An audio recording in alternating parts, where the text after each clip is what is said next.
আসসালামু আলাইকুম রহমতুল্লাহি ওয়াবারাকাতুহু। আলহামদুলিল্লাহি ওয়াহদা ওয়াসসালাতু ওয়াসসালামু আলা মান লা নাবিয়্যা বা'দা, আম্মা বা'দ।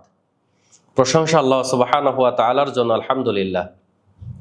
দুরূদ ইব্রাহিম পাঠ করি রাসূল সাল্লাল্লাহু আলাইহি ওয়াসাল্লামের উপর, যার আদর্শকে বাস্তবায়ন করার জন্য আমাদের এই ক্ষুদ্র প্রচেষ্টা।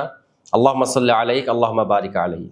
সম্মানিত দর্শক শ্রোতা মণ্ডলী, ইউনাইট টিভির দর্শক শ্রোতা মণ্ডলী, যে যেখান থেকে আপনারা দেখছেন, আলহামদুলিল্লাহ, খুবই গুরুত্বপূর্ণ একটা হাদিস। এই হাদিসের উপরে আমরা অনেকেই আমল করি না।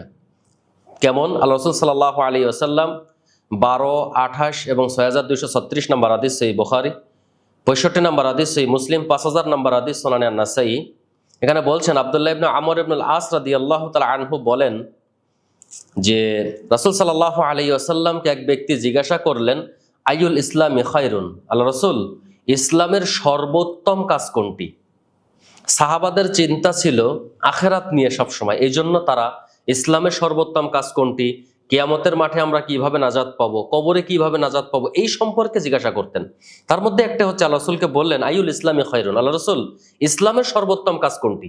তখন আল্লাহ রাসূল সাল্লাল্লাহু আলাইহি ওয়াসাল্লাম সর্বপ্রথম বললেন, তুতঈমুত তাআম, ক্ষুধার্তকে, অনাহারীকে তোমরা খাদ্য খাওয়াও, যার বাড়িতে খাবার নেই তাকে তোমরা খাদ্য খাওয়াও। ওয়াতাকরাউস সালাম, সালাম প্রদান করো, আলা মান আরাফতা ওয়া মান লাম তারিফ, যাকে চিনো তাকেও দাও, যাকে চিনো না তাকেও তোমরা সালাম দাও। এটা আল্লাহ রাসূল সাল্লাল্লাহু আলাইহি ওয়াসাল্লাম বললেন। তাহলে প্রথম নাম্বার যেটা ইসলামের সর্বোত্তম কাজ, সেটা হচ্ছে ক্ষুধার্তকে খাদ্য খাওয়ানো। তো এখন অনেকেই মনে করে যে ক্ষুধার্তকে খাদ্য খাওয়ানো মানে আমার বাবা মারা গেছে 3 দিন 4 দিন 40 দিন হয়ে গেছে, এখন আমি ফকির মিসকিনকে ডেকে আমি খাবার খাইয়ে দিব। এটা চলবে না। খাদ্য খাওয়ানো, আপনি দেখতে পাচ্ছেন যে দুপুরের টাইমে দুজন ফকির যাচ্ছে আপনার বাড়ির সামনে দিয়ে, ওরা ক্ষুধার্ত, আপনি ওদেরকে ডাক দেন, ডাক দিয়ে আপনি খাইয়ে দেন। এটা হচ্ছে ইসলামের সর্বোত্তম কাজ।